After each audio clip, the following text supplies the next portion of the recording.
이번 영상은 인텔 14세대 주신용 컴퓨터 4K 모니터에 대해서 4K 모니터를 많이 사용하는 분들에 대해서 좀 저렴하게 구성하는 방식에 대해서 설명을 할 건데, 개념이 중요합니다. 일단 CPU는 14100을 써도 됩니다. 14100을 써도 돼요. 4코어 8스레드죠. 주식할 때 충분합니다. 그런데 i5 14400이 원래 한 4만 5만 했잖아요. 근데 지금 가격이 떨어져 가지고 14400이 지금 18만원 좀 넘습니다. 벌크가. 정품 살 필요 없습니다. 벌크 사면 됩니다. 14세대는 벌크나 정품이랑 똑같이 무상액시 3년이에요 14400.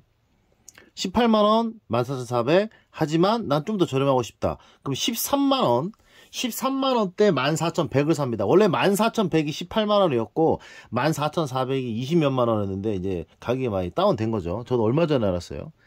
14500은 어떠냐? 14500은 14400이랑 그 성능은 똑같은데 내장 그래픽이 이 CPU에 있는 내장 그래픽 CPU에 들어있는 겁니다. CPU에 메인보드에 있는 게 아니라 CPU에 있는 거예요.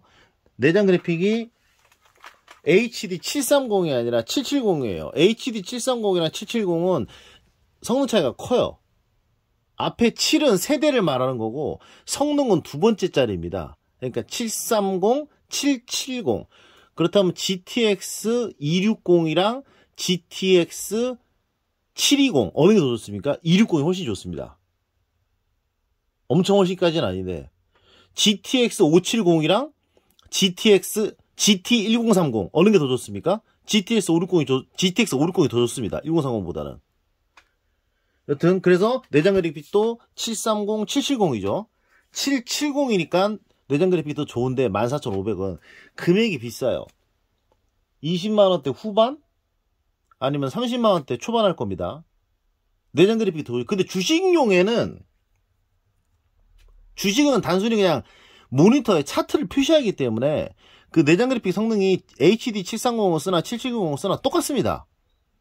그게 어떤 분들은 이제 차트가 이제 느리게 차트를 불러왔어. 그럼 차트가 한 번에 탁 떠야 되잖아. 근데 드드드드드드 차트가 이제 뭐 1위 그래프가 드르륵 뜬다고 이게 그래픽 성능이 떨어져서 그런 줄 알았는데 그 안에 그래픽 성능이 아니라 그건 인터넷 속도가 딸려서 그런 거예요. 인터넷으로 다운받아서 차트가 표시되는 게 인터넷으로 이제 전송을 통해서 표시되는 거잖아. 그 속도가 느리기 때문에 이제 드르륵 늦게 뜨는 겁니다.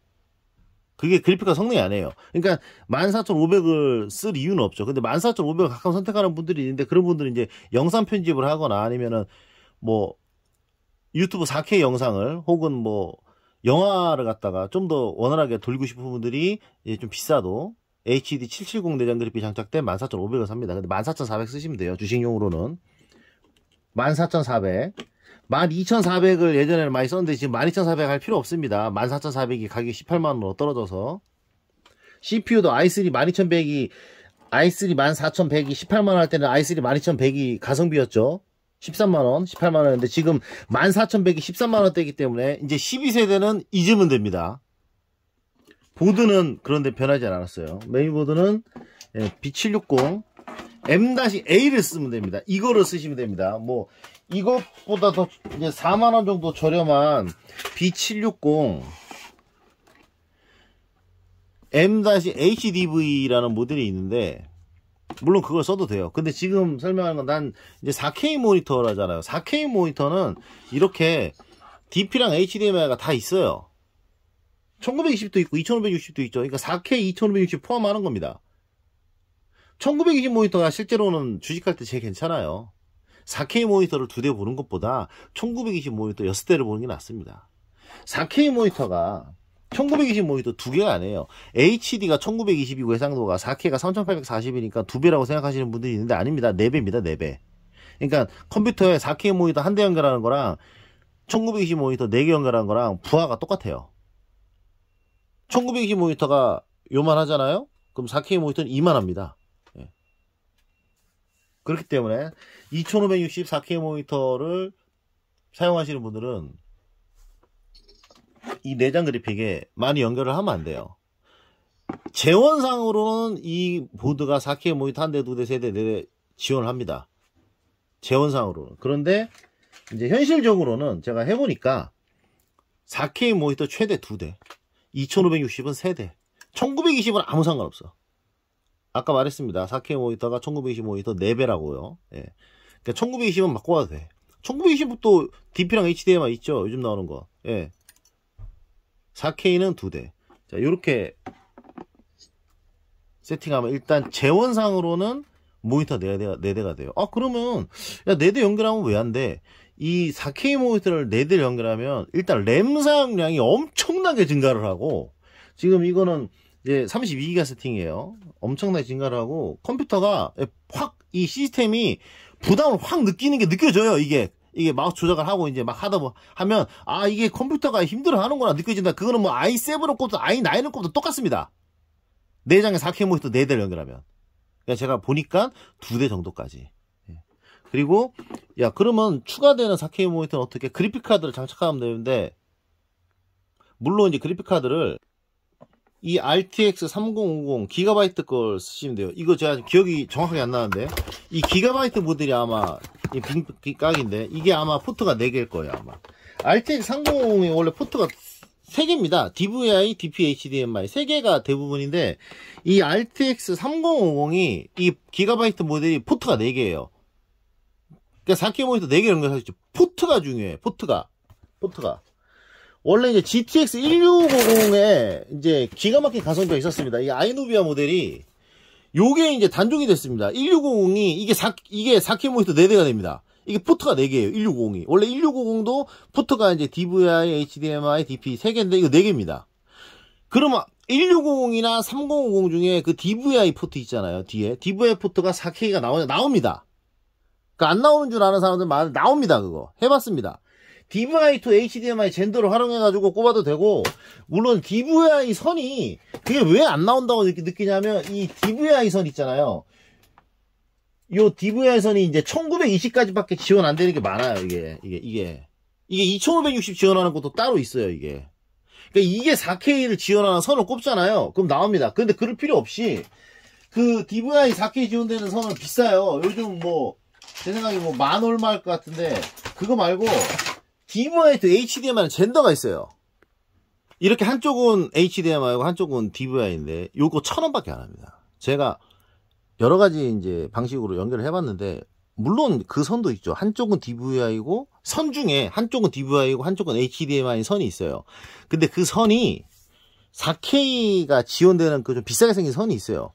그게 2m, 3m짜리가 10,000원 좀 넘나? 그렇습니다.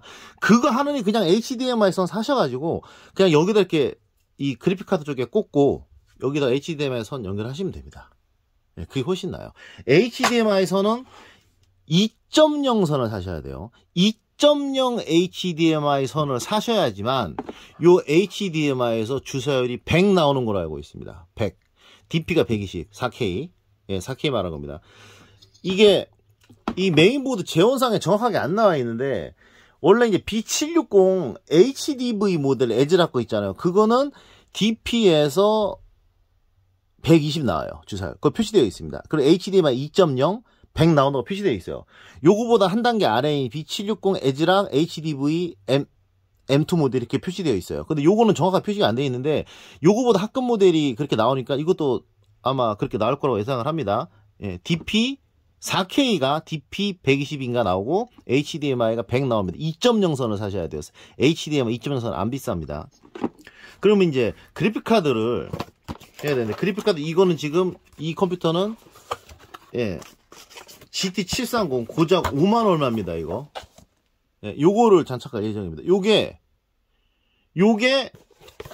5만 원밖에 안 하는데, 5만 원밖에 안 하는데 이게 4K 모니터 2대를 지원합니다. 1650 있었으면 좋았을 텐데 1650이 단종돼가지고, 물론 이제 나는 730 같은 거 쓰기 싫어. 그럼 3050 사시면 돼요. 3050 기가바이트 모델.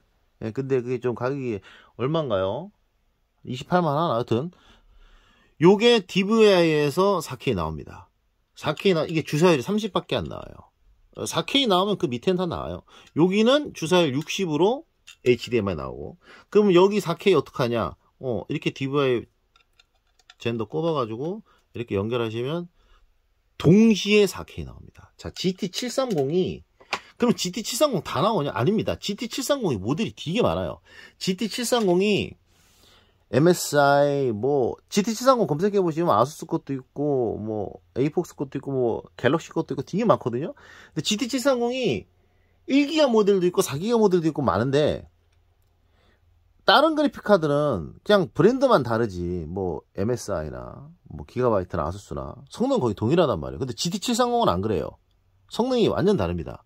그래서 제가 다 확인을 해봤어요. 730을 사서 확인해 보니까 MSI, 에이폭스 그리고 아수스 요 세 모델이 제가 확인한 결과 DVI랑 HDMI에서 동시에 4K 출력합니다. 다른 모델은 HDMI에서 1920밖에 안 나오는 것도 있고 또 다른 모델은 DVI에서 1920밖에 안 나오는 거 있고 또 어떤 모델은 DVI에서는 2560 나오고 HDMI에서는 1920밖에 안 나오고 멋대로입니다. 아주 1기가 모델은 절대 사면 안 돼요. 2기가 모델 자 요거 사시면 됩니다. 자 이게 에이폭스가 이게 좀 생소한 브랜드인데 요거 지금 D&D컴에서 지금 에이스를 해줘요. 요게 제일 저렴합니다. 730 2기가 모델 DDR3 야 요거보다는 좋은 건 없어? 그럼 DDR5 모델이 있습니다. 이게 GT730 DDR5 아수스 모델 요게 DDR5랑 DDR3랑 DDR5가 성능이 확실히 좋은데 730이니까 그냥 거기에요. 같은 730인데 뭘 GT730 DDR5 모델이 GT1030보다 성능이 더 좋은 걸로 알고 있습니다. 그런데 이게 원래 6만 얼마였는데 이게 9만 원이에요 지금. 야 이거 9만 원 주고 사느니 차라리 좀 더 버텨서 1050 사는 게 낫지. 1050 Ti가 지금 7만 원이 가는데 그리고 HDMI랑 DP로만 이루어져 있는 GT1030 한 2, 3만 원짜리 모델이 있거든요. 그게 아마 제가 알기로는 HDMI 포트 3개랑 DP 포트 하나인가 그렇습니다. 그게 1030 중에 그 모델이 있는데 그게 한 대만 꼽았을 때만 4K이고 2대 꼽으면 2560이고 3대, 4대 꼽으면 1920으로 알고 있습니다. 제가. 근데 지금 개선된 모델이 나왔는지 안 나왔는지 몰라요. 예전 모델 그랬습니다. 예전 모델. 그래서 자꾸 그 GT710 모델이 그런가? GT710 모델이 그랬습니다. GT710 모델이. 예, 그거 그러니까 한 대만 꼽으면 4K인데 2대, 3대 꼽으면 해상도 떨어져서 나와요. 그런데 이거는 3대 다 꼽아도 4K 1920 이렇게 나옵니다. 그리고 방금 말했던 이제 신형으로 나온 모델이 있는데 그게 금액이 10몇만 원이에요. 그 14만 원이에요. 그러니까 1030 GT1030인가 그 새로 나온 모델이 14만 원인가 그래요. 그거 사는 1050 Ti 사는 게 낫죠. 1050 Ti는 DVI, HDMI, DP 3개입니다. 근데 그게 나아요, 차라리. 여튼 금액이 너무 비쌉니다. 14만 원은. 그래서 704 저렴하게 그러니까 이거 하시면 됩니다. 왜냐하면 내장에서 이미 4K가 최대 4대, 현실적 2대가 나오기 때문에 지금 이 컴퓨터 구매한 분은 4K 모니터 3대랑 2560 모니터 1대 그리고 1920 모니터 총 5대 아니면 4대 사용할 뿐이에요. 그래서 4K 모니터를 내장에 2대 꽂고 그리고 외장에 1대 꽂고 왜냐면 여기는 주사율이 1920밖에 안 나오니까 주사율이 30밖에 안 나오니까 눈이 좀 아플 수 있으니까 그냥 근데 관찰용으로 그냥 가끔 보고 야 뭐야 아이언키 올랐어 안 올랐어 요 정도로는 여기다 연결해도 상관없지 4K 모니터 그렇죠? 잠깐 보는 거 계속 뚫어지게 보는 거 말고 왜냐면 주사율이 30이면 눈이 아파요. 여튼 2대 4K 모니터 2대 그래픽카드 1대 그리고 2560 모니터는 그래픽카드 여기 2560 나오니까 여기 2560 여기에 1920 이렇게 연결하면 됩니다. 그럼 2560은 주사율을 제가 확인 안 해봤네요. 아직 이렇게 연결하면 되고 그리고 램은 그냥 마이크론 거 사시면 됩니다. 램이 이게 이제 원래 저도 삼성 램 거를 사용을 했는데 삼성 램이 갑자기 가격이 엄청나게 올라가지고 원래 마이크론 램이 좀 더 비쌌었는데 삼성 램이 가격이 엄청 올라서 마이크론도 올랐어요. 이거 지금 64,000원 정도 합니다. 근데 마이크론이 DDR5 램이 그리고 컴퓨터 어디서 견적 받아가지고 이제 저한테 보내주신 분들이 있는데 그분들 견적 중에 어떤 업자가 DDR 가성비 최고 가격 내리기 위해서 DDR4 시스템을 갖다 구성해가지고 주식용으로 견적 보내주는 컴퓨터 업자들이 있더라고요. 절대 안 됩니다. DDR5 사야 돼요. 무조건 DDR5. DDR5. 왜냐면 이 메인보드 자체가 DDR5를 사용하는 메인보드여야지만 B760에서 동시에 내대돼요. B760 이 모델 말고 B760M-HDVP 에즈락 모델이 있습니다. B760 에즈락 HDVP. 제가 자막이 아니라 이건 편집 안 하고 올릴 거니까 저기 댓글에다가 달겠습니다. 모델명. 그 모델이 DVI, HDMI, DP, VGA 다 있어요. 그 메인보드가 동시에 내대됩니다. DDR5이기 때문에. 근데 DDR4는 동시에 세대됩니다. 내가 이 구형 모니터가 많아. 그러면 B760 HDVP 쓴 그 13만원 밖에 안 해요. 이거는 17만, 18만 정도 하고. 내가 VGA, DVM에서 그렇게 해도 됩니다. DDR5 모드 사세요. 또 어떤 업자는, 와, 나 그런 업자도 양심불량입니다. 어떤 업자는 내장 그래픽이 없는 i5 14400F로다가 시스템을 구성한, 그건 말도 안 되는 구성입니다. 주식용 컴퓨터는 최대한 모니터를 많이 띄워야 되는데, 모니터 개수가 중요한데, 내장 그래픽이 없으면 여기 아무것도, 이게 다 못 쓰는 거예요. 그런데, 이제 컴퓨터 잘 모르는 분들이 막 최저금액만 자꾸 찾는 거야. 최저금액만 자꾸 찾으니까, 컴퓨터 업자가 14400F가 내장 그래픽이 없으니까 그게 좀 싸요. 그게 몇만원 쌉니다. 예. 그러니까 그 견적가를 내려야지만 할 수 있으니까 14400F를 집어넣어요. 그리고 저희도 i5인데 저희는 금액이 이렇다고. 그리고 14400F를 넣습니다. 그러면 당연히 그래픽 카드 달아야겠죠. 그럼 내장 그래픽 안 나오니까 외장 그래픽 RTX 3050 당연히 주식이니까 이거 갖다 꽂겠죠. 그렇죠. 그러면 금액이 14400F를 사용하니까 3만원 싸지는데 내장에서 이 4대를 사용을 못하는 거예요. 내장 F 버전 만약에 견적 보냈다. 주식용 컴퓨터인데 견적을 싸게 하기 위해서 그런 거예요. 싸게 해야 사람들이 사니까. 막 여기저기 비교할 때 사니까. F 버전 들어갔다 내장 그거 사기꾼입니다. 양심불량입니다. 사기꾼. 저한테 견적 받았는데 뭐 72만원인데 다른 업자한테 받았는데 68만원이라고 이거 왜 이런 거냐고 해서 받더라고. 그러니까 그 당시 12400F 넣었더라고. 저 답변도 안 했습니다. 거기 사라 그랬어요. 거기 사라 그랬어. 몰라가지고 묻는 게 아니었어. 이게 아니 사장님 뭐 양심적이고 뭐 저렴한 줄 알았는데 왜 이렇게 비싸요? 딴 데는 보니까 사장님보다 5만원이야 싸네요 라는 식으로 문자가 왔습니다. 12400F로. 그 사람 거기 샀겠지 뭐. 내장 그래픽 4대에서 못 쓰는 거지. 그래도 보드도 보니까 DP랑 HD도 2개밖에 없더라고. 쓸데없는 것에 막 비싼 거 집어넣고. 여튼 F는 절대 쓰면 안 되는 겁니다. 외장 그래픽이 고장이 났을 때, 자, 외장 그래픽 만약에 고장 났어요. 화면 지지직하. 그러면 내장 그래픽 있으면 외장 그래픽 일단 빼고 내장으로만 일단 급하게 4대, 3대 사용할 수 있잖아요. 근데 내장 그래픽 없어? 그럼 외장 그래픽 고장 나잖아? 컴퓨터 사용 못 하는 거야. 틀리게 한다는데 어떡해. 타워 쿨러는 지금 장착하려고 하고 있는 게 제가 기본으로 사용하는 지우샥이라는 모델이에요. 지금 14400입니다, 이거. i5 14400. 14400 하는 분도 있고, 14100 하는 분도 있어요.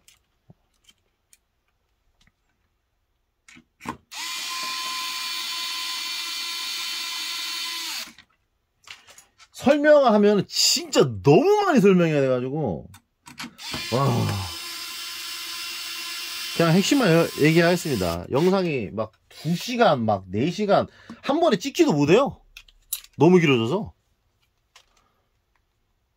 그리고 이 타워쿨러는 내가 컴퓨터를 방문 수령한다 그러면 걸스형을 사도 돼요.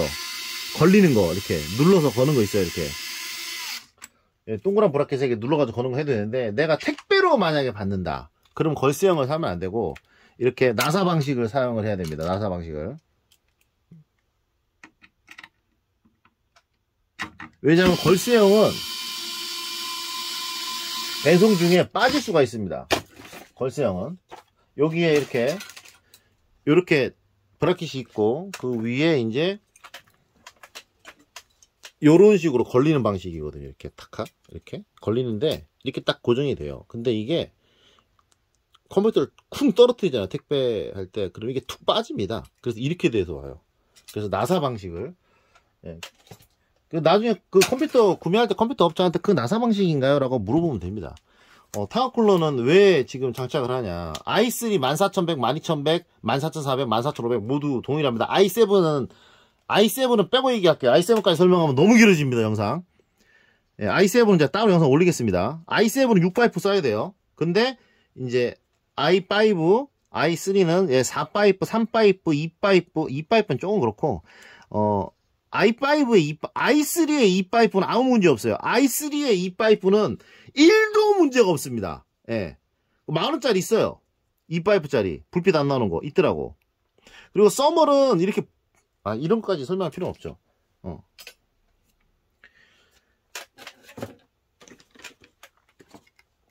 요 지우샹 모델이 마감도 좋고, 제가 뭐 타워쿨러는 제 채널 보는 분들은 알겠지만 전 타워쿨러를 엄청 좋아해서 호기심이 많아서 다 사죠. 예, 다 삽니다 진짜 거의. 요게 4파이프인데 4파이프고 100mm입니다. 92mm가 아니라 100mm예요. 120mm랑 100mm는 차이가 좀 있어요. 여기 이제 120mm는 크기가 이만하죠. 예, 차이가 있는데 100mm 사시기 낫습니다. 120mm면 야 이렇게 차이 많이 나는데 이거 야 쿨링효과가 더 좋은 거 아니야? 차이 거의 없습니다. 120mm 팬이 달리고 방열판이 이만큼 더 큰 거나 요 100mm짜리나 별 차이가 없습니다. 왜냐면 이 CPU 온도를 이 파이프를 통해서 이 방열판으로 전달을 하는데 파이프 개수가 핵심이에요. 파이프가 이게 4개, 6개 이게 핵심입니다. 파이프가 많지가 않으면 CPU의 온도를 방열판으로 바로바로 이게 CPU는 온도가 100도인데 그 방열판 쪽으로 이 온도 그 CPU 그 열을 갖다가 전달을 해야 되잖아요. 전달을 해야 되는데 파이프 개수가 모질라 가지고 열 전달이 똑바로 안 되는 거예요. 그럼 방열판은 차가워도 CPU 온도는 높죠. 예. 그러니까 120mm랑 100mm랑 똑같이 4파이프면 성능이 거의 동일합니다. i7에다가 120mm짜리랑 100mm짜리 120mm 달잖아요. 그러면 방열판 만져보면 차가워요. 근데 CPU 온도는 100도야. 왜냐? 여기서 온도가 다 전달이 안 되니까. 그래서 6파이프로 쓰는 거예요. 요거는 그냥 이거 사시면 되겠습니다. 지우샥. 근데 지우샥 요거 말고 좀 더 몇천 원이라도 좀 저렴한 거 없어? 아이스커피 먹어야겠는데? 요즘 아이스커피 좀 먹어야겠어 하는 분은 요게 19,000원이거든요. 19,000원, 18,000원 얼마 살짝 19,000원 조금 안 되는데 요게 마감이 좀 좋긴 한데 이 모양이 이쁘죠. 이렇게 싼 티도 안 나. 싼 티도 안 나. 이게 진짜 잘 나왔어 이거. 그런데 요거보다 좀 더 저렴한 게 이번에 나왔습니다. 따로 영상을 올렸으니까 한번 보세요. 요게 요거는 아니고 요게 아니라 어디 갔지 박스가? 새로 나온 게 요거네요. 디프렌드 C400S. 요게 4파이프에 요건 92mm에요. 요거보다 조금 작아요. 근데 상관없습니다. 똑같습니다. 4파이프에 가격이 15,000원입니다. 근데 나사 방식이야. 이거 마감도 괜찮아. 근데 요게 한 가지 이제 세팅을 해야 돼요. 이거는 팬 RPM이 높아가지고 이거는 최대 RPM이 1800인데 이거는 최대 RPM 2500짜리 팬이 들어있어요. 그러니까 이 메인보드에서 CPU 온도에 따라 팬 속도가 변하지 않습니까? 그런데 그게 프로테이지예요. 프로테이지. 그러니까 메인보드 기본 설정이 만약에 50도에서 60% 돈다고 해봐요. 퍼센테이지입니다. 60%예요. 그러니까 1800rpm짜리 팬은 얼마 돌겠나요? 한 1000으로 돌죠. 그러니까 조용해. 근데 이거 2500이니까 60%면 몇입니까? 1500 되잖아요. 그러니까 이거 시끄러운 거예요. 높은 RPM 팬은 그렇습니다. 그러니까 이 팬이 소음이 있는 것이 아니라 이 팬이 이 타워쿨러가 CPU 온도를 제대로 식히지 못해서 팬이 빨리 도는 것이 아니라 이 팬의 최대 RPM이 높기 때문에 같은 퍼센테이지 바이오스 팬 속도 설정 PWM 상황에서 더 빨리 도는 겁니다. 녹투아 팬도 마찬가지예요. 녹투아 쿨러 그 최대 RPM 되게 높아요. 그래가지고 녹투아 팬도 그 빨리 돕니다. 1800rpm보다. 같은 50% 60% 때리는데 이거는 1800rpm인데 녹투아는 3500rpm이면 녹투아가 2배 속도로 더 빨리 돌지. 그거 바이오스에서 조절하면 돼요. 그러니까 온도가 같이 50도인데 CPU 온도는 50도인데 요거는 조용한데 요거는 좀 시끄러울 수가 있죠. 그럼 바이오스도 조절해야 됩니다. 그 팬 속도를. 잘 모르시겠으면 그냥 처음 낮은 RPM 팬이 달린 거 사시면 됩니다. RPM이 낮다고 해서 온도를 잘 못 시키는 게 아니에요. 이 방열판은 이 CPU에 직접 이렇게 방열판이 닿지 않는 파이프를 통해서 방열판과 연결되는 거는 팬이 빨리 돈다고 해도 온도가 많이 떨어지죠. 팬이 빨리 도는 거랑 중간속도로 도는 거랑 차이가 거의 없습니다. 어차피 중간속도로 돌아도 이거 만져보면 차가워. 빨리 돌아봤자 똑같아. 선풍기가 아무리 빨리 돈다고 해서 물이 얼음이 되지 않잖아요. 그랑 똑같습니다. 그냥 가성비로 나 바이오스에서 속도 설정할 수 있어. 그럼 이거 사세요. 근데 나 바이오스에서 속도 설정 못해. 그럼 이거 사시면 됩니다. 지우샥 JF100RS JF100 쳐도 나오고 GU 쳐도 나옵니다. JIU 쳐도 나옵니다. 이렇게 딱 세팅하면 램은 32기가 하세요. 4K 모니터 내장에다가 2대 꼽아야 되면 램 16기가로 안 됩니다. 32기가 해야 됩니다. 그 HX 다중으로 키우고 특히 코인 하시는 분들 업비트 창 있잖아요. 크롬의 업비트 창 그거 누적이에요, 여러분. 크롬 창 5개 열어놓고 컴퓨터 이틀 동안 안 꺼봐요. 램 사용량 15기가 16기가 올라갑니다. 업비트는 인터넷 창을 통해서 차트를 보여주잖아요. 그러니까 그 차트를 계속 보여주잖아요. 밖에 있는 차트. 누적. 램 사용량 계속 올라가요. 32기가 그냥 32기가 64기가도 상관없어요. 램은 높을수록 좋습니다. 32기가짜리 램 여기다가 나 너무 싼데 좀 더 돈 투자하고 싶은데 램을 64기가를 하세요. 32기가 쓸데없이 막 파워를 막 15만원짜리 하고 막 쓸데없이 막 타워 쿨러를 막 녹투아 끼지 마시고 램을 갖다가 64기가 끼우세요. 14400에 이거 끼우나 녹투아 끼우나 이거보다 훨씬 녹투아급이 다른 거 있잖아요. 10년만치 끼우나 똑같습니다. 온도 떨어뜨리는 거 이걸로도 충분히 떨어뜨리기 때문에 그 이상 쓸 필요 없는 거예요. 제한 속도 100km인 고속도로에 시속 300km짜리 차를 살 필요 없는 거랑 비슷한 겁니다. 이렇게 구성하면 추가할 게 없는데 그러면 SSD는 어떡하나요? SSD는 지금 삼성 9A1 2기가 장착되어 있죠. 왜 2기가 장착? 이분이 원래 512로 해달라 그랬어요. 512로. 그런데 왜 2기를 장착했냐? 512 지금 삼성 9A1 이 가격이 지금 약간 비정상적인데 정상적이지 않습니다. 9A1이 500기가가 10만원이 넘어요. 9A1이. 근데 256은 45,000원 합니다. D램이 있어요. 9A1은 D램이 있어요. D램이라는 건 완충 작용을 해줘요. 중간에서. 물렁뼈라고 생각하시면 됩니다. 물렁뼈. 그래서 컴퓨터 전원이 확 꺼지거나 아니면 무슨 문제가 발생을 했을 때 D램이 있으면 중간에서 완충 작용을 해가지고 데이터를 보호를 해줘요. 근데 D램이 없으면 그냥 그대로 갖다 꽂는 겁니다. 9A1은 D램이 있고 9B1은 D램이 없어요. 이건 D램이 있어요. 요 전 세대는 981A였고 그 981A 다음 세대가 9A1입니다. 9A1이 256은 45,000원이고 512는 1기가 10만원이 넘기 105,000원이더라고요. 세상에. 256짜리 2개 사는 게 낫죠. 그래서 256짜리 2개 샀습니다. 그리고 256짜리 2개가 더 나은 이유가 뭐냐면 이제 윈도우를 새로 설치하잖아요. 윈도우를 새로 설치할 때 거기에 C 드라이브에 막 이런저런 자료도 있고 막 해. 그런데 윈도우가 깨졌네? 막 컴퓨터 멋대로 끄고 막 해가지고 윈도우가 깨졌어. 윈도우가 깨지게 되면 윈도우를 새로 설치해야죠. 윈도우를 새로 설치하게 되면 윈도우가 깨졌어. 그래서 부팅이 안 돼.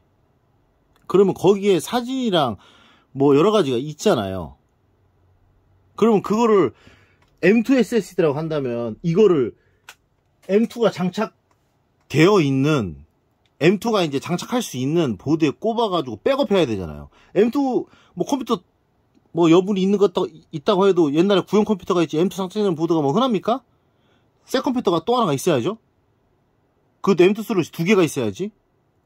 만약에 이제 새로 맞춘 컴퓨터 한 대 더 있는데 거기 M2 슬롯이라면. 그래서 애매합니다, 이게. 그래가지고, 지금 이 보드가 M2가 이제 2개 장착되잖아요. 그러니까 C 드라이브 250기가, D 드라이브 250기가 이렇게 2개 하는 게, 예, 훨씬 나중에 윈도우 새로 설치할 때 편합니다. 뭐 윈도우가 깨지거나, 나 윈도우를 새로 깔아야겠어. 그러면, 예, C 드라이브에 있는 거 이제 D 드라이브로 옮긴 다음에, 그리고 C 드라이브에 새로 싹 설치하면 되니까. 그런데 윈도우 설치할 때는 M2 2개가 꼽혀 있잖아요. 그러면 D 드라이브로 사용하고 있는 아래쪽에 있는 M2는 빼야 됩니다. 이거 빼야 돼요. 빼고 M2가 하나만 연결된 상태에서 SSD가 하나만 연결된 상태에서 윈도우를 설치해야 됩니다. 시스템 파일이 랜덤으로 설치가 되기 때문에 윈도우를 구동하는 시스템 파일이 랜덤으로 설치가 돼요. 그래가지고 D 드라이브를 빼버리면 D 드라이브에만 시스템 파일이 설치가 되잖아요. C, D 2개 연결되어 있으니까 시스템 파일이 D에 설치될 수 있다니까. 그러면 나중에 윈도우를 새로 설치하는 게 아니라 D 드라이브를 빼잖아요. 그럼 부팅이 안 돼요. 이게 M2가 아니라 일반적인 SSD 있잖아요. 일반적인 SSD랑 하드랑 2개를 연결된 상태에서 이런 SSD랑 우리가 사용하는 하드랑 이렇게 2개가 연결된, 2개 다 동시에 연결된 상태에서, 야, 여기 SSD에 윈도우 새로 깔아야겠어. 윈도우를 이제 새로 설치하면 시스템 파일이 여기에 만들어지는 거죠. 그래서, 야, 이거 빼가지고, 다른 컴퓨터에 꼽아가지고 데이터 백업해야겠다. 이거 빼잖아요? 이 컴퓨터에서? 그러면 부팅이 안 됩니다. 윈도우 시스템 파일이 여기 있어가지고. 이거 좀 중요한 부분인데, 이거를 갖다가 체크하고 하는 사람이 별로 없더라고요. 그리고, 파워는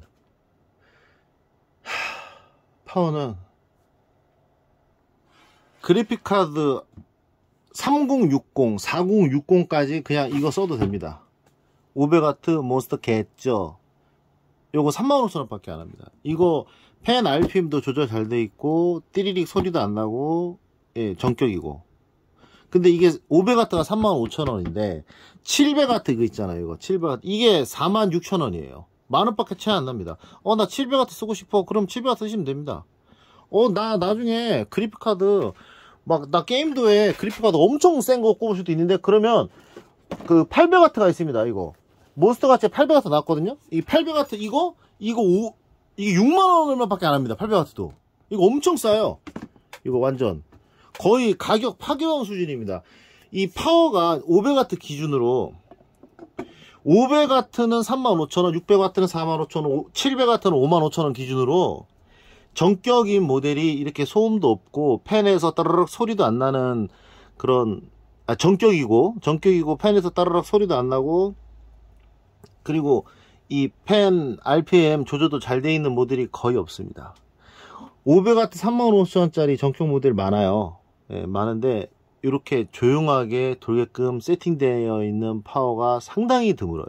몇 개 안 됩니다. 예, 몇 개 안 돼요. 이 펜이 이 소리가 나는 이유가 세 가지인데, 첫 번째는 펜 자체가 따르르륵 한 소리가 나는 거예요. 그리고 두 번째는 이 파워는 파워 내부 온도에 따라서 펜 RPM이 올라갔다 내려갔다 세팅이 되어 있거든요. 그런데 35,000원대 전격 파워는 500W 그 기능이 없습니다. 그냥 오르락내리락 안 해요. 그냥 고정된 전압을 쏩니다. 그래서 1500rpm짜리가 들어가 있으면 그냥 1500rpm으로 계속 돌아요.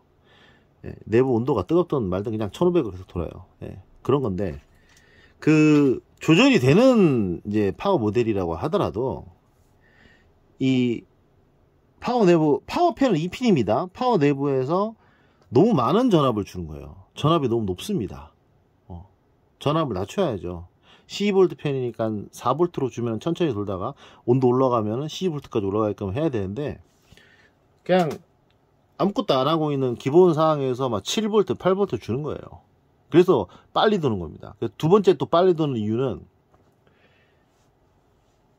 펜 RPM 자체가 너무 높은 거야. 아까 이 CPU에 있는 타워쿨러 이 펜처럼 그냥 펜 자체 RPM이 너무 높은 겁니다. 에베레스트에서 나온 이제 채굴용 파워가 RPM이 거의 3500짜리가 들어있는데, 그거 제가 확인해 보니까 RPM을 너무 높은 거 껴놔가지고 제가 메인보드로 연결해가지고 전압 확인했는데 6V에서 1600도입니다. 6V에서.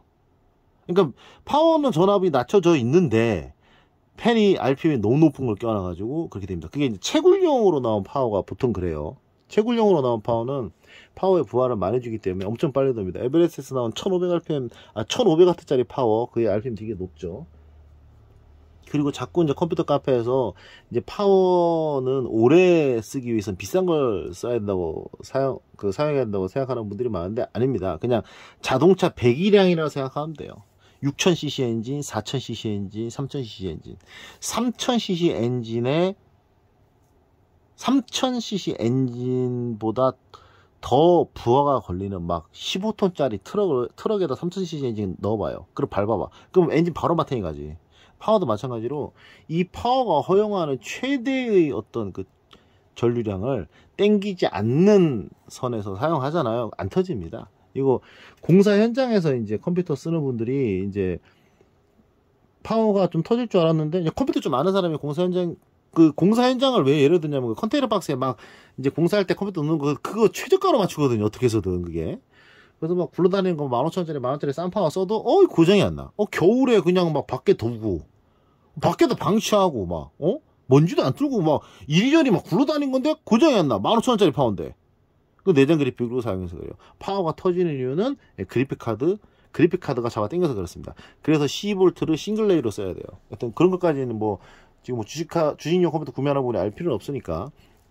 중요한 건 파워는 용량이 높다고 해도 오래 쓴다는 거, 쓰는 거랑 관련이 없다는 거. 500W 최소한의 품질이 있습니다. 이 500W 파워가 최소한의 품질을 만족을 하기 때문에 최소한의 품질이 되면 몇 년을 써도 10년을 써도 고장이 안 납니다. 거기다가 이 파워 용량을 넘어서는 엄청난 그래픽카드를 꼽지 않는 이상 이 700W 파워에는 웬만하면 다 꼽아도 됩니다. 500W에 뭐 4070급 꼽으면 이제 조금 수명이 짧아지겠죠. 근데 뭐 주식용에 4070 꼽을 리가 있나요? 그래서 500W면 충분하다는 겁니다. 그리고 지금 조립을 이제 다 했는데 스피커가 요새 안 들어있어요, 케이스에. 근데 제가 스피커를 보면 장착을 했죠. 이게 스피커가 달려 있습니다. 제가 스피커를 꼽았습니다. 지금 한 손으로 이렇게 해도 이 케이스 안 찌그러지죠. 싼 건데 이거 19,000원짜리인데도 이렇습니다. 요즘 케이스들은 철판 다 두껍게 나와서 옛날처럼 뭐 걱정 안 해도 됩니다. 얇은 철판.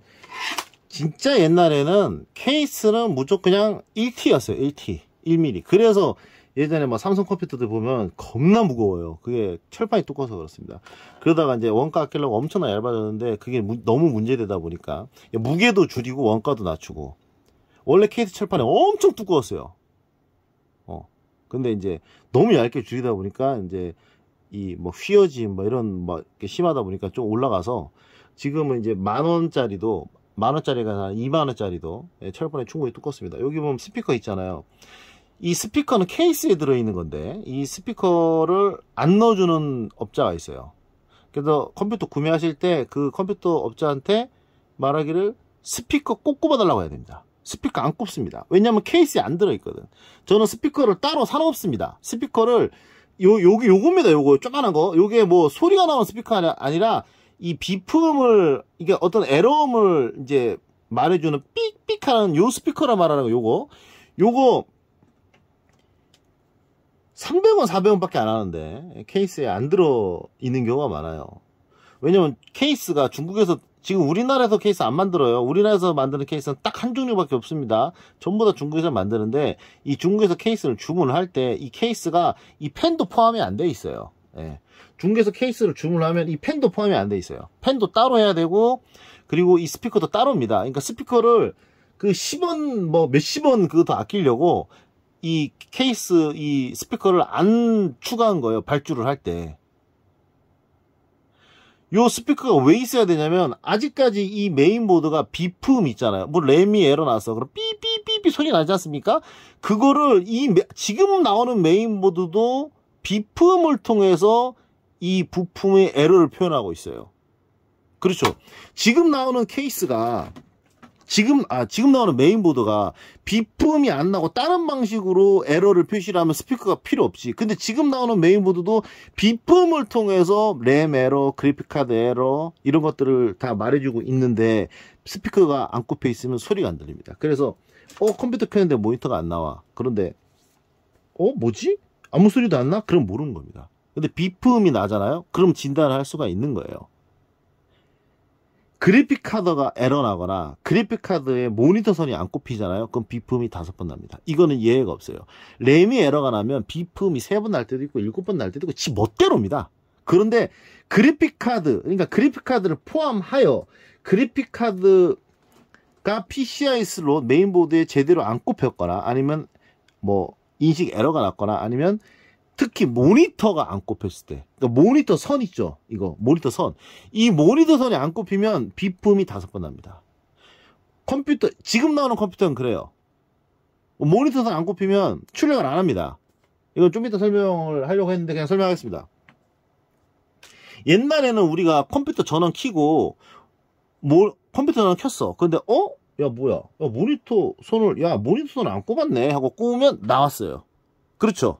옛날 컴퓨터들은. 근데 지금 나오는 것들은 인텔 12세대, 10세대부터는 컴퓨터를 켰어. 모니터가 안 꼽혔는데 모니터는 꼽아야지 HDMI에서 꼽잖아요. 안 나옵니다. 내장 그래픽은 죽어도 안 나와요. 그러니까 뭐야 왜 안 나와? 그래서 뭐야 덜 꼽혔나? HDMI 뺐다 꼽았다 HDMI 불량이가 DP선 꼽아볼까? 컴퓨터 켜져 있는 상태에서 DP선 꼽았다가 HDMI 꼽았다가 백날 꼽아도 안 나오는 거예요. 컴퓨터 껐다 켜야 나옵니다. 그래서 컴퓨터 구매한 분들이 가끔 전화 와가지고 사장님 잘 사용하고 있는데요, 어쩔 때 키면요 모니터 세대 중에 2대만 나오고 어쩔 때 키면 세대 다 나오는데 이거 왜 그런가요? 하잖아요. 그럼 그거예요. 이유가 왜 그러냐. 자, 컴퓨터를 다 사용하고 여자분들 경우 특히 이제 멀티탭을 내리잖아요. 모니터랑 본체가 연결된 전원 잭 멀티탭을 전원을 내리잖아요. 내리고 자, 멀티탭 올리고 모니터 키고 본체 켜야죠. 모니터가 연결이 돼야 이게 출력을 해요. 모니터 연결 안 하면 너 HDMI 본체가 묻는 거예요. 너 HDMI로 출력하라는 거야? DVR을 뭐 어떻게 출력하라는 거야? 왜 연결 안 했어? 연결 안 해? 나 출력 안 할게. 이겁니다. 그러니까 모니터를 켜고 HDMI가 연결이 딱 되죠. 그러면 얘가 본체를 딱 켜야지만 HDMI 연결했구나. 알았어, HDMI 출력할게. 딱 출력하는 겁니다. 그런데 그 여자분이 가끔 안 나온다고 말하는 거는 그러니까 멀티탭 올리고 본체 켜고 모니터 킨 거예요. 그러면 이제 세대 중에 2대만 나오는 거고. 왜 내장 그래픽에는 이제 모니터 한 대가 연결되어 있었던 거죠. 그런데 어떤 날은 모니터 다 켜고 본체 키면 어떻습니까? 세대 다 나오는 거예요. 모니터는 항상 대기 모드인데 왜 그러냐. 여자분들은 이 전원을 이게 내리는 분들이 많아요. 그리고 컴퓨터 파워 뒤에 그 똑딱이 쓰이시잖아요. 그거 자꾸 내리는 분이 있는데 그거 절대 내리면 안 됩니다. 컴퓨터가 이제 나 컴퓨터 사양 다 했어. 그럼 모니터 화면에서 윈도우가 종료가 됐어요. 그런다고 이게 바로 종료가 되는 게 아니에요. 잔류 전원이 있습니다. 근데 뒤에 똑딱이를 딱 내리잖아요. 그럼 남아있는 파워의 전기가 메인보드 때리는 거예요. 그래서 이제 메인보드 때리거나 아니면 파워에 문제를 일으키는데 멀쩡한 이렇게 몇 년을 써도 10년을 써도 문제가 없는 그런 파워 모델이라고 한다면, 그런 파워인데 뭐 6개월 만에 그냥 파워 나갔다고 안 켜진다 하는 부분은 그분한테 물어봅니다. 그럼 사진 찍어서 보내보라고. 그럼 파워 이렇게 정적 파워야. 그러면 제가 물어보죠. 혹시 컴퓨터 끄시고 저기 뒤에 똑딱이 내리시죠? 그러면 네 맞아요 이렇게 말합니다. 얘 한 번도 본 적 없어. 다 그래. 이놈의 똑딱이. 컴퓨터를 끄고 모니터에 아무것도 안 나온다고 윈도우 이제 그 부팅화면이라고 그 윈도우 화면이 바탕화면이 사라졌다고 해서 시스템이 바로 끝나는 게 아니에요. 한참 있다. 하드가 많이 달리잖아요. 그러면 하드에서 신호 보낸 것이 다 돌아올 때까지 기다립니다. 얘가 하드 6개 단 컴퓨터 꺼지는 거 한 3분 걸릴 때도 있어요. 3분. 하드가 많이 달려 있으니까. 컴퓨터가 켜질 때는 연결된 장치에 신호를 보내서 신호가 오면 켜져. 그래서 우리가 컴퓨터 켰는데 윈도우 시작될 때 시계바늘 돌아가잖아요. 거기서 한참 돌아가. 그러다 어쩔 때는 뭐 5분을 기다려도 안 켜지고, 어쩔 때는 뭐 1분 만에 켜지고. 그게 왜 그러냐면 연결된 하드가 응답을 안 하는 거예요. 만약에 그렇게 되는 컴퓨터 있으면 연결되는 하드 한번 빼보세요. 하드는 모터가 이게 돌아가는 거기 때문에 이 모터가 돌아가는데 이 오래되면 모터가 이 천천히 이게 안 좋아요. 그래서 띠깍 띠깍 띠깍 띠깍 띵 한번 붕 하고 돌면 부팅 딱 되는 겁니다. 띠깍 띠깍 띠깍 띠깍 하다 붕 하고 돌면 마치 한번 시동 걸리듯이. 그러니까 자동차랑 컴퓨터랑 유사한 부분이 상당히 많습니다. 기존에 만약에 사용하는 컴퓨터가 부팅이 그 시계바늘 한참 들어간다. 혹은 메인보드 로고창 나오고 한참 있은 다음에 넘어간다. 그러면 연결된 하드를 빼보세요. 나 하드 안 달렸는데? 그러면 윈도우 설치된 SSD가 불량입니다. 이 메인보드가 그래픽카드를 2개 설치할 수 있어요. 여기 보면 밑에 쪽에 그래픽카드 슬롯이 하나 더 있잖아요. 여기다 하나 더 꼽을 수 있습니다. 여기다가. 그러니까 이 메인보드 지금 B760 M-A 저 모델, 이 모델이 그냥 저거 사시면 돼요. 대체품이 없습니다. 거의. 다른 비교할 상품이 없어요. 내장에 4대나 있고 심지어 블루투스 와이파이도 돼요. 내장입니다. 따로 꼽을 필요가 없어요. 무선 랜카드를. 블루투스랑 와이파이 다 됩니다. 심지어 그 신형 꼽혀 있어요. 블루투스 와이파이가 이제 여기 들어있는데 요 안에 들어있거든요. 여기에 들어있는데 이게 AX 뭐였지? 어떻게 들어있는데 그게 따로 살려면 45,000원입니다. 이게. 그렇기 때문에 메인보드는 만약에 내가 이제 구형 모니터가 있어. 이렇게 오래된 모니터가. 나 이것도 사용할 거야. VGA랑 DVA밖에 없어. 그러면 보드는 그냥 이거를 사시고 보드 이게 너무 가성비고 그냥 가격 파괴범 총각범이기 때문에 이거 사시고 그래픽카드를 이렇게 GT735처럼 DVA랑 VGA랑 이렇게 있는 거 이렇게 사시는 게 낫습니다. 구형 모니터는 DVA랑 VGA 연결하시고 신형 모니터는 이렇게 연결하면 되죠. 나 더 연결하고 싶은데? 그러면 케이스를 이제 미니타워가 아니라 미들타워로 구매를 하시면, 미들타워는 높이가 좀 더 높아요. 여기까지 높이가 있죠. 거기 사셔서 그래픽카드를 2개 꼽으시면 됩니다. 그럼 그래픽카드 똑같은 거 2개 꼽아야 되냐? 아닙니다. 그래픽카드 GTX 1050 Ti 꼽고, 730 꼽아도 되고, RTX 3050 꼽고, GTX 160 꼽아도 됩니다. 서로 다른 거 꼽아도 상관이 없습니다. 뭐 드라이버 충돌을 얘기 많이 하는데, 그 잘 안 일어나요. 거의 안 일어나요, 제가. 그거. 옛날에 진짜, 드라이버 거지같이 만든 라데온 그 할 때 그랬지 요즘 안 그렇습니다. 서로 다른 모델 꼽아도 돼요. 그러니까 내가 기존에 사용하던 컴퓨터에 그래픽카드가 GTX 100 달려있는데 GTX 950 달려있는데 660 달려있는데 그러면 새로 사서 컴퓨터 새로 사셔가지고 뭐 RTX 3050 장착하겠죠. 그리고 언더바나 저기 버디라는 언더바보다 버디가 좀 더 튼튼해요. 케이스 기본형 케이스 버디 미들타워를 구매를 하셔가지고 위쪽에는 새로 산 그래픽카드 밑에 쪽에는 기존에 자기가 있었던 GTX 950 같은 거 하나 꽂고 드라이버 설치하면 됩니다. 그런데 인텔 10세대 12세대 14세대는 어떤 특징이 있냐면 그래픽카드 GTX 700 시리즈부터 인식을 잘해요. 700 시리즈 이하, 그러니까 660, 뭐 650, 뭐 550, 560, 뭐 550 Ti 인식을 잘 못해요. 근데 다 그렇지 않습니다. 그 바이오스에 설정하면 이제 아닙니다. 그거 제가 해봤는데 바이오스 설정이랑은 별개로 그냥 인식을 안 하는 거, 인식을 한다고 해도 또 인식 에러가 출력이 안 되는 경우가 있어요. 그러니까 700 시리즈 이하가 이제 700 시리즈부터 인식을 잘해요. 근데 이제 550이나 이런 것도 꼽으면 또 인식 잘하는 경우도 있어요. 그럼 일단 꼽아봐야죠. 일단. 그렇게 해서 모니터 1대, 2대, 3대, 4대, 5, 6, 7 이거 2개 동시에 나옵니다. 내장과 외장 동시에 나와요. 그러면 이제 내장 그래픽을 활성화해야 되는 거 아니냐. 물론 이제 컴퓨터 업자한테 내장 그래픽 활성화 해주세요. 이거 모르는 업자도 있습니다. 활성화 해주세요 라고 하면 되겠지만 이 메인보드는 이 760 M-A 보드는 내장 그래픽을 활성화할 필요가 없습니다. 바이오스에서 활성화되어 있어요. 그냥 사면 활성화되어 있어요. 이게 왜 그러냐면 내장 우선 외장 우선 혼란 때문에 그런 건데 그 내장 우선 외장 우선이 뭐냐면 그건 나중에 다시 설명하겠습니다. 그 너무 깁니다. 설명하기에. 그 내장 그래픽을 활성화했을 때 외장 그래픽 카드 외장에서 출력이 안 되는 그런 모델을 내장 우선이라고 표현을 해요. 그러니까 원래 그래픽 카드를 꼽으면 내장이 안 나오잖아요. 여기가 그래픽 카드를 꼽으면. 그런데 강제로 내장 그래픽을 활성화 시키는 순간 내장은 나오고 외장은 안 나옵니다. 그 외장 언제 나와? 드라이버 깔아야 나옵니다. 이게 내장 우선입니다. 외장 우선은 반대를 의미하는 겁니다.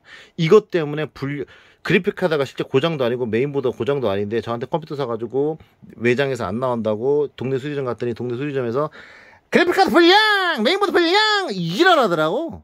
병신 새끼가. 그래서 아 사장님 이거 산지 일주일도 안 됐는데 윈도우 새로 설치하니까 외장에서 안 나와가지고 좀 수리 좀 하는데 그래픽카드 불량이라는데요? 이러더라고. 그래서 내가 얘기해줬어요. 이 부분. 그 이해를 못 하더라고 그분이. 그래서 아니 그게 아니라 그래서 막 얘기하다가 아니 그 컴퓨터 그 수리점에서 지금 내장은 나오잖아요. 예, 내장 나와요. 그 외장 내장 두 개 다 아래 위에다 다 꼽으시고 그래픽 드라이버 한번 설치 한번 해보세요. 그 설치해달라고 해보세요. 그러니까 설치하니까 여기서 빵 하고 이제 두세 대 나오니까 아 맞네요 사장님 그거 사장님 말이 맞네요 이러더라고. 이걸로 수리점 가는 사람 엄청 많습니다. 이거 컴퓨터 업자 몰라요. 컴퓨터 업자들 이거 아는 사람 1%도 안 됩니다. 왜냐면 컴퓨터 업자들 중에 내장 그래픽 활성화해가지고 저처럼 외장 내장 두 개 다 사용한다고 5만 건 막 해본 사람이 어딨어. 없어. 이게 또 보드마다 다 달라요. 인텔 10세대는 외장 우선이고 11세대는 내장 우선인데 11세대가 아수스랑 기가바이트랑 에즈락 560은 내장 우선인데 또 어디 MSI였나? 그건 또 외장 우선이고 에즈락은 10세대는 외장 우선인데 11세대는 또 내장 우선이고 막 바뀌었습니다. 이게 이것 때문에 이제 내장 그래픽 활성화할 때 대혼란이 발생하는 거죠. 그리고 이제 대한민국 컴퓨터 업자들은 대체 이 나사를 왜 안 챙겨주는지 모르겠는데 요새는 컴퓨터 새로 사면 기존에 쓰던 SSD, 하드 전부 다 장착해가지고 거기에 자료가 있으니까 D드라이브로 사용합니다. 기존에 사용하던 하드, SSD 컴퓨터 새로 사서 여기 있잖아요. 요거 두 개만 딱 꼽잖아요.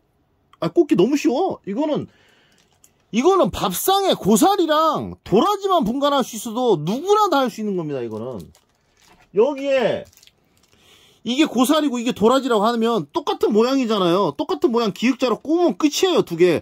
그리고 이걸 갖다가 어떻게 하냐면 장착을 해야죠. 고정을 해야죠. 고정하기 위해서 뭐가 필요합니까? 나사가 필요합니다. 그럼 나사를 챙겨줘야지. 왜 안 챙겨주냐고. 제가 컴퓨터 2011년도에 컴퓨터 이걸 갖다가 이제 하게 된 이유가 그 당시에 전 따로 하는 생업이 있었습니다. 컴퓨터 업은 할 필요가 없었어요. 하는 이유가 나사 하나 안 챙겨줘가지고 사람들이 컴퓨터 업그레이드를 가져오잖아요. 그러면 이 하드를 안에 막 덜렁덜렁거려요. 그냥 던져놓고 있어. 고정을 못하는 거야. 나사를 안 챙겨주니까. 그래서 나사를 이렇게 챙겨줘야 됩니다. 나사를 챙길 때도 그냥 이걸 갖다가 이런 것도 하나하나 다 디테일한 거예요. 그 일을 대충 하고 공무원들 그 쓰레기처럼 일하는 애들 있잖아요. 보면 문제되게끔 일을 해. 이렇게 해가지고 이렇게 해봐요. 묶어봐요. 그러면 여기 지퍼백 터지면 안에 나사 다 터지잖아. 여기 묶어놓으면은 이렇게 하면 안 되지. 이게 내려가지고 이렇게 이쪽으로 양쪽으로 이게 분간한 다음에 이렇게 돌리면 여기 감아지니까 터져도 나사가 안 새죠. 예, 이런 것들도 하나하나 이게 일을 할 때 하나를 보면 그 사람이 어떻게 일하는지 알 수가 있어. 그래서 여기가 하드 장착하는 부분이거든요. 여기다가 이렇게 묶어줍니다. 이것도 타이로 묶으면 나중에 이거 타이 끈타가 타이 끈타가 선 자를 확률도 있는데 저러면 안 됨. 이러는 애들 분명히 있습니다. 네가 생각하고 있는 건 이제 제가 다 생각하고 있습니다. 예전에 다 생각했습니다. 그래서 이거는 이제 타이로 묶을 때도 있고 철근으로 묶을 때도 있어요. 컴퓨터를 받아서 바로 이제 딱 끊는 거 있잖아요. 여기 안에다가 컴퓨터 전원선을 제가 묶거든요. 컴퓨터 전원선 같은 거는 컴퓨터 받자마자 풀어야 되잖아. 그러니까 철근으로 묶고 요거는 뭐 나중에 언제 사용할지 모르잖아. 그러니까 타이로 하는 거예요. 예. 요거는 그래픽카드 이 전원선 여기다 묶어놨습니다. 나중에 이제 이거 말고 뭐 유저는 그래픽카드 뭐 당근마켓에서 싸게 구하거나 누가 줘가지고 장착하면 유저는 그래픽카드 이거 전원선 어딨냐고 막 여기 다 풀어야 돼? 여기 해놓으면 좋잖아. 근데 두 개 꼽는 건 어떻게? 보통 하나짜리잖아요. 근데 두 개짜리 꼽을 수도 있으니까 700W잖아요. 그러니까 여기다가 또 하나 이렇게 있습니다. 이 위쪽에 놔뒀습니다. 근데 700W짜리에다가 이제 그래픽카드 이제 뭐 여기다가 뭐 4070을 꼽아도 되죠. 되는데 이제 그 100기가 문제죠. 100기가 문제인데 그래픽카드 케이스 발열의 원인은 그래픽카드입니다. 근데 타워쿨러가 장착이 되면 웬만한 여기다 RTX 4060 4060 Ti 달아도 문제가 없어요. 타워쿨러가 장착이 되면. 왜 그러냐면 공기 흐름이에요. 자, 이 타워쿨러가 이 팬이 여기서 돌잖아요. 여기서 돌면 이렇게 빨아들이잖아요. 그럼 여기 있는 공기를 얘가 빨아들여서 방열판을 통과한 후 4차원의 세계로 빠지는 게 아니지 않습니까? 얘 공기가 어디 있습니까? 여기로 통과해 갑니다. 선풍기. 우리 선풍기랑 똑같은 거예요, 팬이. 통과해서 여기 있죠. 그럼 여기 있는 공기 이 뒤로 일로 진행을 하잖아요. 그러면 배기팬이 여기 있는 공기를 받아가지고 그대로 바이패스 하면 됩니다. 그래가지고 타워쿨러가 장착이 되면 여기 있는 공기를 얘가 잡아서 뒤로 밀어주기 때문에 내부 공기가 더 잘 빠집니다. 근데 상단 파워를 사용하는 이유는 뭐냐? 하단 파워가 물론 게임용에는 좀 더 나아요. 파워 독립내가 그 옛날 얘기고, 요새는 이제 상단 파워를 좀 더 사무용으로 더 하는 이유가 뭐냐면, 저는 사무용은 무조건 상단 파워입니다. 왜냐면 이 파워도 내부에 있는 공기를 빨아들여서 밖으로 뺍니다. 예, 쿨링에 도움이 되고, 그리고 그것보다 더 중요한 거는 파워가 무조건 상단 파워 케이스 하세요. 사무용. 특히 그 사무실에서 신발을 신고 다니는 바닥. 그러니까 컴퓨터를 책상 밑에다 두는데 우리는 신발을 신고 다니는 회사야. 뭐 실내도 마찬가지야. 맨발로 다니는 방바닥이 아닌 이상 다 적용됩니다. 자, 그러면 그게 파워가 이 밑에 달리잖아요. 공기 흡입을 이 밑에서 합니다. 밑에서 하면 여기 신발 신고 다니는 곳에 먼지 엄청 많아요. 먼지가 일로 다 빨려들어서 여기 막힙니다. 그럼 파워가 어떻나요? 공기를 빨아들여서 파워 내부를 식혀야 되는데 여기가 막히니까 온도 계속 올라가죠. 파워 터져서 고장나는 겁니다. 그래서 이제 컴퓨터 카페에 사리분간 안 되는 애들이 무슨 파워를 썼는데 3년 썼는데 고장나서 새로 딴 거 샀어요 하는 애 있잖아요. 걔가 나중에 이제 뭐 이렇게 말하는 거 들어보잖아요. 그럼 전격 파워인데 왜 터졌다? 왜 터졌지 하면은 하단 파워에 밑에다가 먼지 꽉 차 있어가지고 공기 안 빨아들여가지고 터진 겁니다. 그런데 상단 파워는 그럴 염려가 없죠. 왜냐하면 케이스 내부에서 빨아들이기 때문에 여기 먼지 낄 일이 없어요. 그래서 상단 파워가 낫습니다. 하단 파워보다. 사무용으로. 케이스 부분에 대해서 지금 설명을 하려고 하다가 시간 관계상 그 영상은 따로 제가 올리겠습니다. 케이스 고르는 요령에 대해서 그 공기 흐름과 전면 메시, 전면 팬 그 다 헛소리입니다. 잘 모르고 하는 얘기예요. 전면 팬이 달린다고 무조건 좋은 게 아닙니다. 전면 팬이 달리면 공기가 제가 방금 말했죠. 케이스 발열의 원인은 그래픽카드라고. 예, 그래픽카드입니다. 그래픽카드 밑에 있어요. 이제 여기에서 지금 뜨거워져요. 근데 전면팬이 여기 있습니다. 전면팬이 불어 들어와요. 예, 후면팬 여기 있습니다. 발로 뒤로 통과해요. 상단팬이 있습니다. 여기서 들어와서 상단으로 빠져요. 뭐 공기가 들어와서 야 밑에 그래픽카드 열기가 뜨겁다. 밑으로 내려가자. 짜슈. 야 이제 위로 올라가자. 뭐 이지랄합니까? 그냥 공기는 제일 쉬운 곳으로 흐르죠. 일로 들어와서 일로 빠지고 일로 들어와서 일로 빠지죠. 그럼 그래픽카드는 열기가 밑에 멈추게 되는 겁니다. 그렇기 때문에 차라리 이런 경우는 전면팬이 없는 게 나은 겁니다. 이 부분에 대해서 제가 설명을 자세하게 하겠습니다. 케이스 어떤 것을 골라야 되냐. 케이스는 제가 좀 적어왔는데 여기 있는데 이제 하나씩 보겠습니다. M68565 요게 뭐냐면 M6865는 나 멀티리기도 장착하고 DVD도 장착할 거야. 그런데 그래픽카드 긴 것도 장착할 수 있어. 그러면 M685. 그리고 V200은 2만원 밖에 안 하거든요. V200이란 케이스다. 이거는 전면에 C타입이 있어요. 이거 유일합니다. 2만원 케이스 중에 전면에 C타입이 있는 거 이겁니다.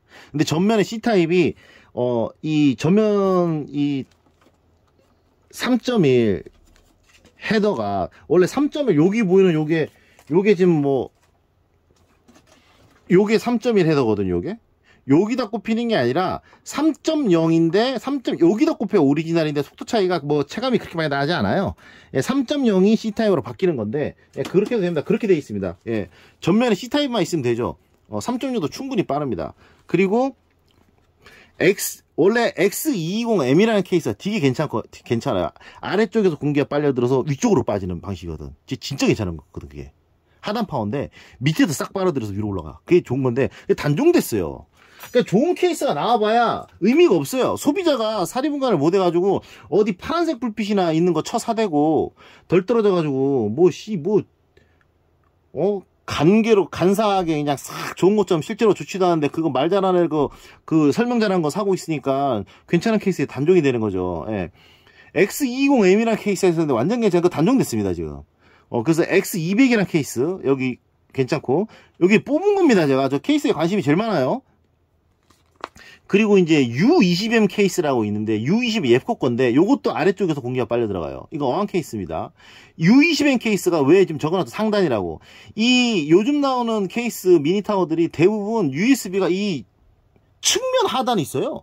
그 측면 아래에 있어요. 그래서 컴퓨터 본체를 우리 바닥에다가 책상 아래에다 놓고 쓰고, 우리가 이제 의자 같은 경우 사무실에 보면 바퀴 달린 의자 쓰잖아요. 그 바퀴 달린 의자 가지고 책상 밑에 컴퓨터도 왔다 갔다 하다가 아래쪽에 여기다가 USB 꼽아놨는데 그 의자 바퀴가 툭 쳐봐. 그럼 박살이잖아.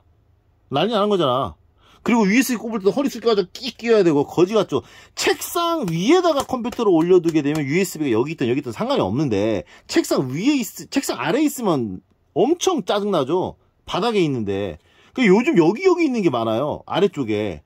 그래서 U20M 케이스가 이게 USB가 상단에 있습니다. 상단에. U40M 케이스도 상단에 있습니다. 그 다음 MI6 케이스 기구석이 엄청 잘 됐습니다. 그리고 여기 있는 O20M 케이스는 요런 상단 파워인데 후면팬 92mm고 디자인이 괜찮아요. O20M 이것도 얘 거 겁니다. O20M. 그리고 U350이랑 U300이 있는데 하나씩 보세요. U350이 기구석이 잘 됐어요. U350 이 케이스에 상단에 펜 2개 달잖아요. 그러면 RTX 4070 달아도 상관없습니다. 이 케이스 길쭉해가지고 이 가로로 길어요. 높이가 낮고. 이거 U350 높은 그 발열의 그래픽카드 거보다 아무 문제 없습니다. U300은 U350보다 좀 작은데 U300이 크기가 얼마나 하냐면 V200 케이스를 옆으로 눕혀놨는데 U300이 되게 깜찍해요. 근데 대신 U300에는 그래픽카드 이렇게 GT730처럼 발열이 낮은 거나 혹은 내장 그래픽으로 세팅할 때 그래픽카드 안 달 때 U300이 적당합니다. 이 U300 되게 괜찮아. 디자인 그러니까 되게 뭐 좀 이쁜 가전제품 있잖아요. 되게 이쁘장한 거 그거 하고 싶은 분은 U300 요거 하시면 되겠습니다. 그리고 이제 버디 케이스 요거는 미들타워. 나 그래픽카드 2개 꼽을 거야. 그런데 기본형 케이스 튼튼한 거 없어? 싸고 버디 마이크론 있을 겁니다. 그리고 또 하나는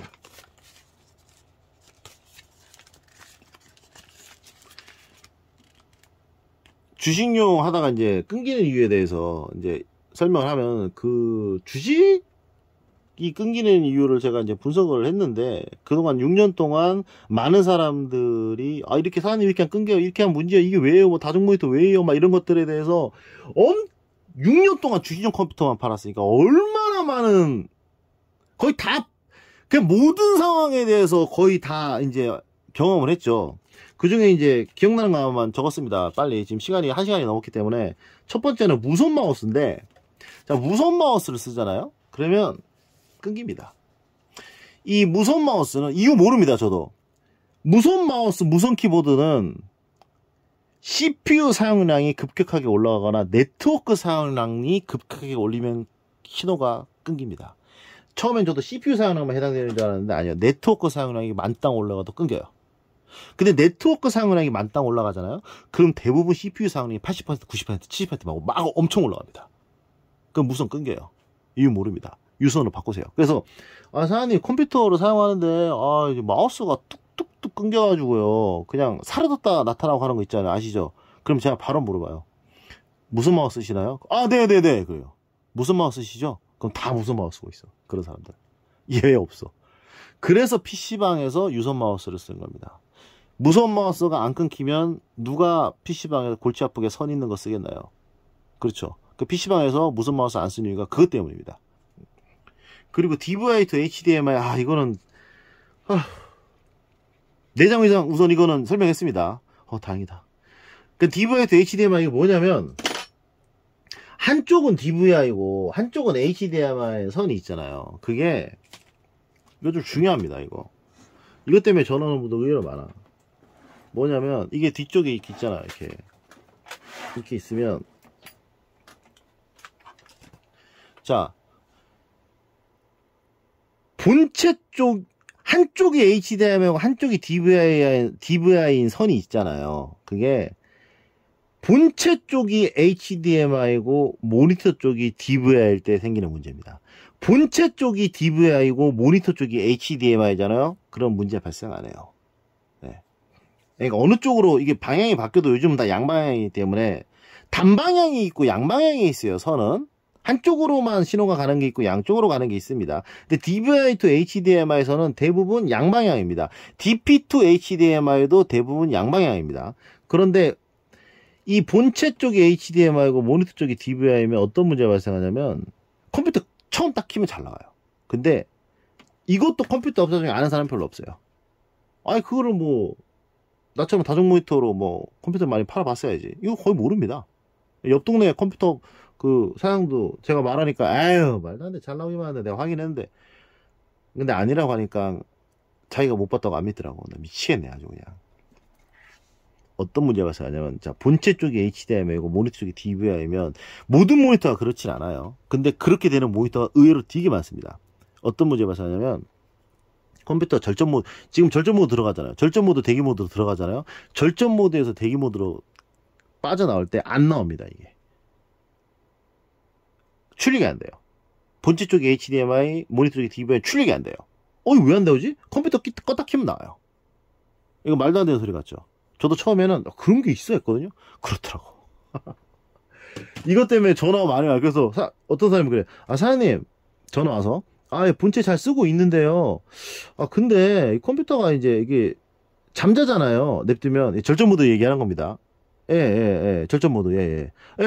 여튼 그 컴퓨터가 이렇게 이제 켜놓고 이렇게 한창에 대기 모드 같은 걸로 있다가 마우스 흔들면 깨어나잖아요. 예. 그때 모니터 4대 중에 2대가 안 나와요. 그런데 컴퓨터를 이제 껐다 키면 4대가 다 나와. 이거 왜 그래요? 그러면 제가 또 말하죠. 혹시 DVI to HDMI에서 양쪽이 다른 선으로 사용하면서 본체 쪽에 HDMI 꼽혀 있지 않나요? 그러면 네 맞아요. 처음엔 따져. 이거 왜 이래요? 하다가 제가 그 말을 딱 하자고 그 사람이 말도 안 했는데 내가 알고 있잖아. 그러니까 예. 그거 사용하지 말라고 그래요. 예. 그러니까 선은 양쪽이 똑같은 게 제일 좋고 어쩔 수 없이 양쪽이 다른 걸 사용해야 될 땐 이렇게 젠더를 차라리 쓰는 것이 아까 그 젠더 그거를 쓰는 것이 더 낫습니다. 그리고 마지막으로 주식용 이제 하다가 이 컴퓨터는 이제 유튜브에서 주식 방송하시는 분입니다. 주식 방송하는 분이에요. 이분이 그냥 방송도 아니고 외주 방송국이래요. 그러니까 우리가 뭐 유튜브에서 그냥 개인이 주식 방송하는 게 아니라 막 여러 명 뭐 이렇게 나와서 송출하면서 하는 거 진짜 그 용도입니다. 이게. 예. 제가 방송국 대전 했을 때도 그쪽 그 외주 방송국이랑 거기 MBC 거기도 납품하고 그랬어요. 여튼 뭐 많지는 않았지만 그 PD 한 명이 제 글 보고 와가지고 사장님 뭐 글 쓰는 게 너무 마음에 든다고 해가지고 그분한테 이제 컴퓨터 여튼 그때 영상 편집이었지. 이게 주신용 하다가 찾다가 끊기는 이유가 이 컴퓨터로 그러니까 14100, 14400에 이제 C 컴퓨터를 세팅을 했는데 그 컴퓨터로 만약에 주식 끊겨? 그럼 어떤 컴퓨터를 써도 끊기는 겁니다. i9 써도 끊기고 똑같아요. i7 써도 끊기는 겁니다. 내 말이 틀린 거 한번 봐봐. 이미 여러 사람들이 다 했어. i3 1100으로 해가지고 막 그분이 끊겨가지고 와가지고 이제 i5 이제 뭐 1400 바꿔. 그래도 끊겨. 그래서 i7으로 바꿨어. 또 그래도 끊긴대. 그러니까 뭐 친구한테 전화했더니 뭐 라이젠 어쩌고저쩌고 해가지고 그때 5800인가? 예. 라이젠 5800으로 해서 또 끊겨. CPU 문제가 아니라니까. 램 문제인데 가정에서 쓰는 이제 100메가, 500메가, 1기가 상품이 3개가 있잖아요. 그 3개가 있는데 그 100메가짜리를 쓰나 500메가짜리를 쓰나 1기가짜리를 쓰나 그것보다 더 중요한 게 뭐냐면 자신이 있는 건물에 광랜 공사가 되어 있느냐가 중요합니다. 저도 이거 나중에 알았어요. 제가 유튜브에다 영상 올리잖아요. 제 사무실이 유튜브 1시간짜리 업로드 걸어놓잖아요. 1시간짜리 2시간 걸려. 2시간 5기가짜리 영상 올리는데 1시간 반에서 2시간 걸려요. 여기 제 사무실. 그래서 원래 이런가? 옛날에도 그랬으니까 저 그때 1기가 썼습니다. 1기가. 유튜브에다 업로드해야 되는 1기가짜리 써야지. 그러다가 옆에 저쪽에 있는 이제 커피 전문점이 있거든요. 거기 가서 똑같은 5기가짜리 핸드폰에서 이제 영상을 이제 렌더링을 해가지고 제 핸드폰으로 많이 편집을 하니까 했죠. 거기서 5기가짜리 업로드 걸었거든요. 3분인가? 1기가짜리는 화장실 갔다 오면 어느도 다 돼 있어. 5기가짜리 3분인가 5분이더라고. 담배 한 대 피고 오니까 거의 어느도 다 된 거야. 그래서 내가 이게 뭐지? 그래서 내가 물어봤어. 저기 가서 여기 얼마짜리 쓰냐고, 100메가짜리 쓰냐고, 500메가짜리 쓰냐고, 1기가짜리 쓰냐고. 그러니까 100메가짜리 쓰고 있대. 아니 나는 1기가짜리 쓰고 있는데? 그럼 100메가짜리 쓰고 있대. KT 쓰고 있대. 그래서 KT라서 빠른 건가? 그래가지고 저 밑에 짬뽕집이 있습니다. 짬뽕집을 갔어요. 짬뽕집을 가가지고 여기는 또 물어봤죠. 짬뽕집에서 저 밑에 블럭이 다릅니다. 좀 밑에 블럭이에요. 거기 가서 물론 LG래요. 여기는 LG U 플러스래. 그래서 이제 3기가짜리인가 2기가짜리 딱 걸어놨거든요. 업로드. 야 짬뽕 짬뽕 한 3번 먹으니까 업로드 다 됐더라. 3번 넘어가고 똑같이 한 3, 5분. 그래서 거기도 물어봤죠. 100메가짜리 쓰시냐고. 100메가짜리 쓰는데. 그래서 제가 여기 사무실에서 인터넷 기사를 불렀습니다. 불러가지고 아니 난 1기가짜리 쓰는데 왜 이렇게 느리냐. 지금 딴데 그러니까 여기 정상 속도래요. 그래서 내가 무슨 말이냐고. 내가 확인하고 왔다고. 나 동영상까지 찍어놨어요. 그러니까 그 보더니 이건 여기 건물에 광냉공사가 안 돼 있어서 그렇다고. 광냉공사가 안 되어 있으면 제가 인터넷 기사 녹음까지 해놨습니다. 대화. 광냉공사가 안 되면 다운로드 속도는 비슷해요. 근데 업로드 속도가 느리대. 그래서 제가 있는 건물 있잖아요. 좌측 건물, 우측 건물은 광냉공사가 되었어. 근데 제가 있는 사무실은 광냉공사가 안 됐어요. 그래서 왜 안 됐냐고 하니까 인터넷 단자함 있잖아요. 거기가 너무 쪼만해가지고 광냉공사를 못 한대요. 네. 네. 100메가, 500메가 1기가보다 자신이 있는 건물이 광냉공사가 했는가 훨씬 더 중요합니다. 그래서 제가 제 사무실에서 유튜브 업로드 걸어놓고 스타크래프트 하잖아요. 그 무탈리스크가 팍팍 쳐야 되잖아요. 근데 업로드 딱 걸어놓잖아요. 그러면 무탈리스크가 콱 슬로우 비디오입니다. 일꾼도 슬로우 비디오고. 그래도 업로드 하던 거 일시중지 하잖아요. 그럼 스타크래프트 정상으로 돼. 1기가 쓰나 500메가 쓰나 100메가 다 똑같아. 그래서 저는 여기 100메가 써요. 차이가 없어 거의. 업로드는. 차이가 없다니까. 지금 설명하는 거는 주식 카페에 소위 많은 이제 대칭형, 비대칭형 있잖아요. 그거랑 다른 겁니다. 아예 광냉공사 자체를 말하는 거예요. 그리고 또 하나는 이게 건물이 그냥 설명하겠습니다. 예. 블럭이 중요해. 어디 사는 블럭. 그러니까 도시는 다 블럭화 되어 있잖아요. 뭐 이렇게 우만동이 이만하면 블럭 나눠져 있잖아요. 그 블럭이 그 크기 기준은 그 지역의 인터넷선 공사가 어떻게 되어 있냐에 따라 다르겠지만 예를 들면 그 블럭 내가 살고 있는 블럭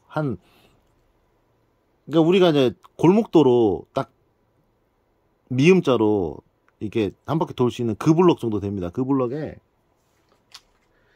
아니 인터넷 사용하는 사람이 거의 없어. 그러니까 인터넷만 가끔 하고 뭐 게임하는 사람들 별로 없고 막 그래요. 그럼 인터넷 빠릅니다. 제가 대전에 있을 때 그랬어요. 대전에 있을 때 KT 썼는데 KT에서 이제 KT에서 내가 인터넷 신청해 KT 그러면 KT에서 선 하나가 여기까지 오는 게 아니잖아요. 저희 동네까지 나와 있는 선에다가 하나 딱 연결하잖아요. 그 어퍼노터인데 이렇게 생겼는데 거기다가 한 30개 20개 꼽혀 있나?